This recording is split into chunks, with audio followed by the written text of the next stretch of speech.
Bonjour à tous, aujourd'hui on plonge ensemble dans une pièce de Marivaux, La Colonie. Alors oui, je sais, le XVIIIe siècle, ça peut paraître un peu lointain, mais vous allez voir que les questions que cette œuvre pose sur le pouvoir, l'égalité, la justice, eh bien elles sont plus actuelles que jamais. Préparez-vous, on va décortiquer comment une simple pièce de théâtre peut mettre en scène une véritable révolution d'idées. Imaginez un peu le scénario. Un naufrage, une île déserte et une société à reconstruire à partir de zéro. C'est une occasion en or de créer un monde plus juste, pas vrai? Sauf que se passerait-il si, dès le départ, la moitié des gens étaient complètement mises de côté? Eh bien, c'est exactement ça la situation de départ, le conflit que Marivaux nous jette au visage dès les premières scènes. Alors, voilà notre programme pour décortiquer tout ça. On va d'abord planter le décor, une révolution sur les planches, ensuite on analysera de près le combat des femmes pour l'égalité, puis on verra comment cette belle unité se fissure à cause des divisions sociales, et pour finir, on se posera la grande question, pourquoi cette pièce écrite en 1750 nous parle encore autant aujourd'hui? Allez, on commence. Première partie, une révolution sur scène. Pour vraiment comprendre cette pièce, qui d'ailleurs s'inscrit parfaitement dans notre objet d'étude sur le théâtre, il est crucial de la replacer dans son époque. Marivaux n'écrit pas dans une bulle, il est en plein cœur de l'effervescence intellectuelle du XVIIIe siècle. Tout part donc d'une injustice criante. Dès le début, les hommes, Timagène le noble et M. Sorbin l'artisan, se réunissent pour fonder les règles de leur nouveau monde. Et leur premier réflexe, c'est d'écarter les femmes du pouvoir. Elles ne sont même pas consultées. C'est comme si leur existence politique, leur avis ne comptait tout simplement pas. Regardez bien cette chronologie, elle est vraiment importante. Elle nous montre que Marivaux est un pur produit des Lumières. Il naît à la fin du règne de Louis XIV, le roi Soleil, et il écrit La Colonie en 1750, en plein cœur de ce mouvement qui va secouer toute l'Europe. Il est à la fois un témoin et un acteur des grands débats de son temps. Et ce fameux mouvement, ce sont les Lumières. Mais qu'est-ce que ça veut dire au fond? C'est un courant de pensée qui place la raison au-dessus de tout. Fini d'accepter l'autorité et la tradition sans se poser de questions. On se met à tout questionner. Et c'est précisément ce que fait Marivaux. Son île, c'est comme un laboratoire social. Il s'en sert pour critiquer les coutumes de son époque et pour imaginer une autre société, peut-être fondée sur l'égalité. Deuxième partie, le combat pour l'égalité. Parce que, bien sûr, face à cette exclusion, les femmes ne vont pas se laisser faire. Elles vont s'organiser et elles vont lancer la contre-attaque. Mais attention, leur arme, ce n'est pas la violence. Leur arme, c'est le langage. C'est la parole argumentée. Cet échange est incroyable. Il résume tout le conflit. D'un côté, on a une demande politique sérieuse, parfaitement articulée et légitime. Et de l'autre, le mépris total, la moquerie. Les hommes ne prennent même pas la peine de débattre. Ils éclatent de rire. Ils réduisent cette revendication à une simple drôlerie, une farce. Écoutez bien la force de ces mots.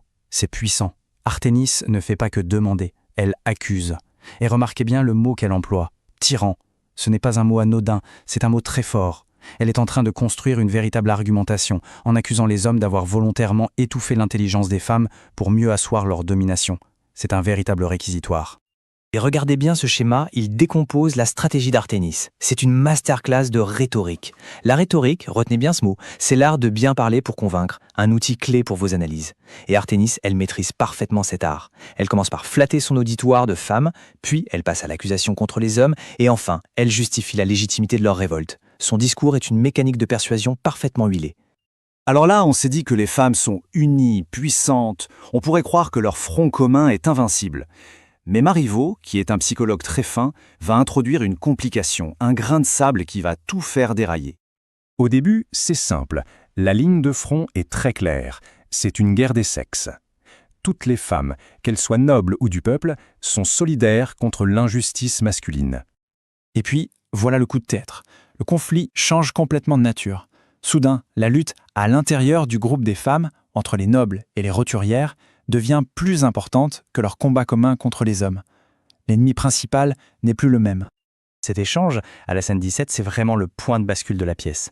Madame Sorbin, elle, veut une égalité totale, ce qui inclut l'abolition de la noblesse. Mais pour Arténis, la noble, c'est impensable. Elle se bat pour l'égalité des sexes, d'accord, mais pas question de renoncer à ses privilèges de naissance. Et là, leur cause commune se fracasse sur le mur des classes sociales. Bon, alors qu'est-ce qu'on retient de cette histoire qui est finalement assez complexe et qui ne se termine pas vraiment bien? Voyons ensemble pourquoi La Colonie résonne encore si fort à notre époque. Regardez cette frise. Elle est là pour montrer que Marivaux, en fait, il s'inscrit dans une très longue histoire. Bien avant lui, dans l'Antiquité grecque, Aristophane écrivait Lysistrata, où les femmes font la grève pour mettre fin à une guerre. Bien après lui, on aura les suffragettes.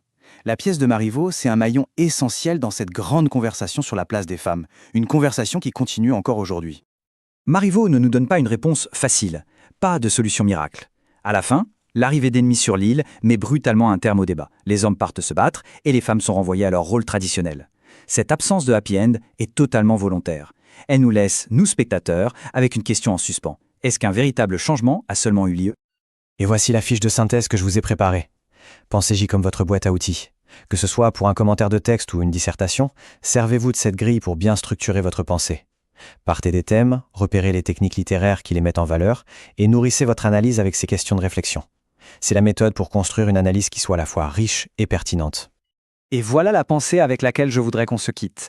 La colonie, ce n'est pas juste une pièce sur les hommes contre les femmes. C'est une exploration bien plus subtile des fractures complexes, sociales, personnelles, qui peuvent saboter n'importe quel mouvement qui vise le changement. Une leçon de 1750 qui finalement n'a peut-être jamais été aussi actuelle.